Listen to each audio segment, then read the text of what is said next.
medium with big cannon. That's a very interesting combination. I'm Neil, and this is my review of T-34-3.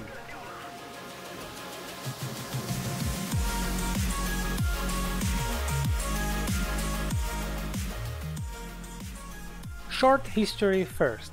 This is not iteration of T-34-2, even if Wargaming says so, but I found also other informations. Basically, Soviet handed over T-54A plans to China in 1957.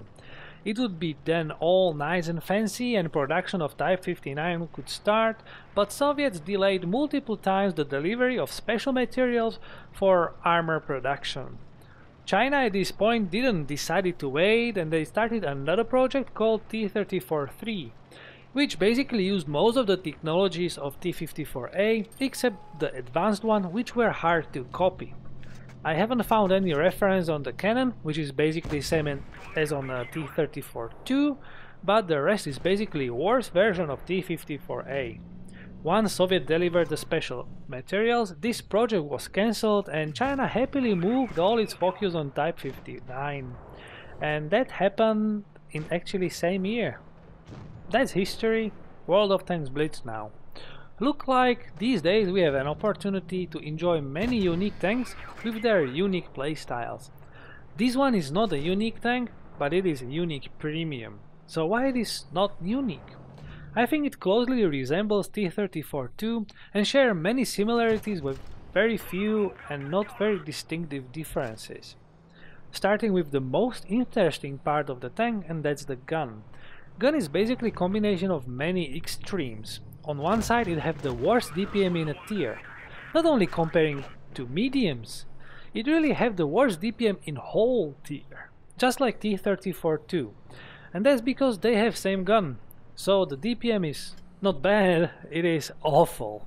Penetration is doable and same as T-34 and its clones. 175mm is not much, but it's usable and not that behind many other mediums.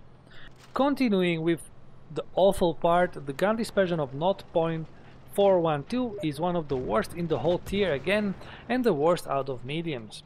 I've experienced many times I took a fully aimed shot from about 300 meters and I missed the tank by quite a lot. This is no sniper, this really doesn't like shots from a distance. Dispersion on the move is also the worst. Last part of rather awful aspects of the gun is gun depression. 5 degrees is again one of the worst in the whole tier, and only T-34-2 and Russian premium mediums share such bad gun depression. You can't use ridges like many other mediums can do, and unless you know what you're doing, I would avoid fights over the ridge. I tend to help myself by using environment, so I angle my hull, but that's not an option in many cases. But overall, it should perform well. Now the good stuff. And good stuff about the gun. 400 damage per shot. That's awesome, extreme medium thing. You have punch like heavies and that hurts. As every medium can out DPM you, you should not go out and fight with them in open areas. You should have some hard cover you can run around or hide behind, so you can use it during reload. That way you can control the pace of encounters and force enemies to trade shots instead of doing the DPM race. If you can do it, you will be able to lower their DPM below yours and you will out DPM them and win such fight. If not, you're dead. Next awesome thing and extreme is aim time. 1.05. Like what the hell? This is the best aim time in whole game. Not medium, not tier, the whole and complete game. This machine aims almost instantly. This is snapshot machine at its finest. Quick peek out, send 400 damage shell and hide. And in a reliable way. That's something this tank is actually made for. So, while the gun should be bag of mixed feelings, I give it a huge thumbs up. I really love the gun. Moving on to mobility, simply set below average. Not the fastest one, but not the slowest. It has lower power to rate ratio than T-34-2, and as such it is not a rocket, not a speedster either. It gets there eventually, and there are only few mediums which are really slower than this one. So, gun is a bag of mixed feeling stats, but still great. Mobility is nothing impressive. Armor is on the other hand pretty good. It is one of the most armored mediums in a tier. Hull is not that impressive, but the turret is the third best armored after Type 59 and T-34-2 and only by 10mm. Weak spots are quite common, and Commander's Hedge is not that hard to hit though. There is another option where you can shoot, and that's a cheeks right next to the gun, just above the turret ring. In that area the surface is almost completely flat when T-34-3 is aiming at you, and while the armor there is 190mm, that mentioned 10mm less, the effective armor is only 200mm, and you can pen that with many premium ammo in the worst case. The way I can see this tank to work well is by hugging opponents. Not face hugging, just hugging. Keep your enemy in touch. And I mean physically touch the tanks and keep moving around them while you are still in touch. That way the tanks with high penetration will have trouble to lower the gun on your hull, so you are pretty safe there, and your turret will be hard to hit to weak spot because it's still moving forward and backwards and around. All in all, this is love-hate tank. You'll either love it or hate it. I'm in the first group and I find the gun brilliant. It's awesome. The alpha damage is just awesome on the medium tank. And armor is also something you should really not ignore. And mobility is okay, so the main question here, is it worth 10k? And I'd say it definitely is. It's fun tank, I enjoy playing it even if I lose or win, it's just awesome one. And if you are not going only after performance, this is lovely tank. So, welcome to Canyon. We are going to Caba C. Against us is a platoon of Löwe and Tiger 2. It's quite dangerous one, and even two Super Pershing, so they are very heavily armored team. I'm going to, as I already mentioned, Caba C, and we are going to use a hold down position here because the ridge here is not significantly high, so we can hide our hull like this, and we can easily aim at enemies while showing only the hull. That's a hold down tactic, right? Moving to the forward and back makes it even harder to hit us, and you know what you can do. I kept C with this IS-3, and we are going to have some exchange of shots.